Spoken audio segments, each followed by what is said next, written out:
பாடல் அங்கு இசைக்கப்படுகின்றது.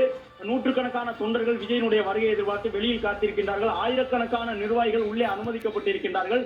தமிழக வெற்றி கழகத்தினுடைய அந்த கொடி பாடல் இசைக்கப்பட்டு விஜயை வரவேற்பதற்காக தாவேகா தொண்டர்கள் உற்சாகத்துடன் காத்திருக்கக்கூடிய காட்சிகளை பார்க்கின்றோம். பிரசாந்த் கிஷோர் வகுத்து கொடுத்திருக்கக்கூடிய தேர்தல் வியூகம் குறித்து விஜய் இன்று பேசப் போகின்றார். தமிழக அரசியல் களத்தில் எவ்வாறான தாக்கத்தை இது ஏற்படுத்த போகின்றது, 2026 சட்டமன்ற தேர்தலுக்கு விஜய் இன்று பேச போகின்ற கருத்துக்கள் எவ்வாறு எதிரொலிக்கப் போகின்றன என்பதற்கான எதிர்பார்ப்புகளோடு ஒட்டுமொத்த அரசியல் கட்சிகளும் தற்பொழுது காத்திருக்கின்றார்கள்.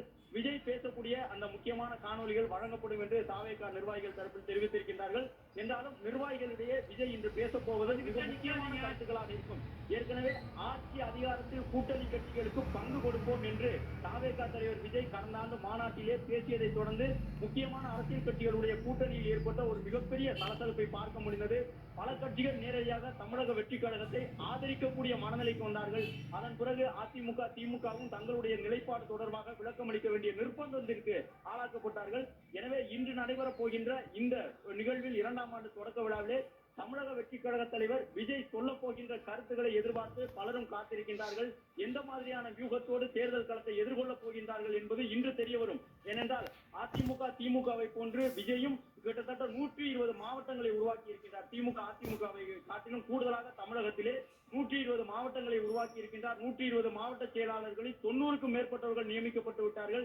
பேரூர் கழகம், கிளை கழகம் என்று 80% நிர்வாகிகள் நியமிக்கப்பட்டிருக்கின்றார்கள். அதிமுக திமுகவை போன்று கிட்டத்தட்ட அந்த கட்சிகளில் எல்லாம் 60,000 நிர்வாகிகளே இருப்பார்கள். அதற்கு சற்றும் குறையாத வகையில் தமிழக வெற்றி கழகமும் திராவிட கட்சிகளோடு கட்டமைப்புக்கு நிகரான கட்டமைப்போடு தற்பொழுது வந்திருக்கின்றது. அதன் பிறகு அதாவது நிர்வாகிகள் நியமிக்கப்பட்ட பிறகு முதல் முறையாக தமிழக வெற்றி கழக தலைவர் விஜய் இன்று உரை நிகழ்த்தப் போகின்றார். அந்த பிரம்மாண்ட மேடையை பார்க்கின்றோம். கட்சியினுடைய கொள்கை தலைவர்களாக இருக்கக்கூடிய படங்கள் வந்து போகின்றன. மொழிப்போர் தியாகிகளுடைய திருவுருவப் படங்களுக்கு, தாளமுத்து நடராசன் உள்ளிட்டவர்களுடைய திருவுருவப் படங்களுக்கு தமிழக வெற்றி கழகத்தினுடைய தலைவர் இன்னும் சற்று நேரத்தில் மரியாதை செலுத்துவார். மலர் தூவி அந்த தலைவர்களுக்கு மரியாதை செலுத்திய பிறகு விஜயினுடைய இந்த 2ஆம் ஆண்டு தொடக்க விழா நிகழ்ச்சி தொடங்கும் என்று தமிழக வெற்றி கழகத்தினர் தெரிவித்திருக்கின்றார்கள். பாஸ் வழங்கப்பட்ட நபர்கள் இன்னும் வெளியில் நின்று கொண்டிருக்கின்றார்கள். அவர்களை உள்ளே அழைத்து செல்வதற்கான முயற்சிகள் நடைபெற்றுக் கொண்டிருக்கின்றன. வெள்ளை சட்டையில் தற்பொழுது தமிழக வெற்றி கழக தலைவர் விஜய் செல்லக்கூடிய காட்சிகளை பார்க்கின்றோம். அங்கு சிவப்பு கம்பளம் விரிக்கப்பட்டு அவருக்கு வரவேற்பு வழங்கப்படக்கூடிய அந்த காட்சியை பார்க்கின்றோம்.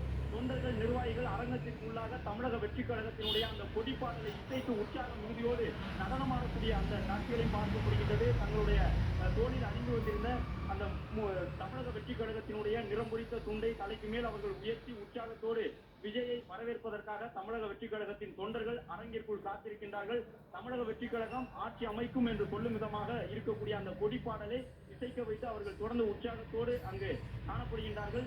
சிவப்பு கம்பளம் விரித்து விஜய்க்கு வரவேற்பு வழங்கப்படுகிறது. வெள்ளை சட்டையுடன் தமிழக வெற்றி கழக தலைவர் விஜய் தன்னுடைய இனோவா வாகனத்தின் நீலாங்கரையில் இருந்து புறப்பட்டு வந்திருக்கின்றார்.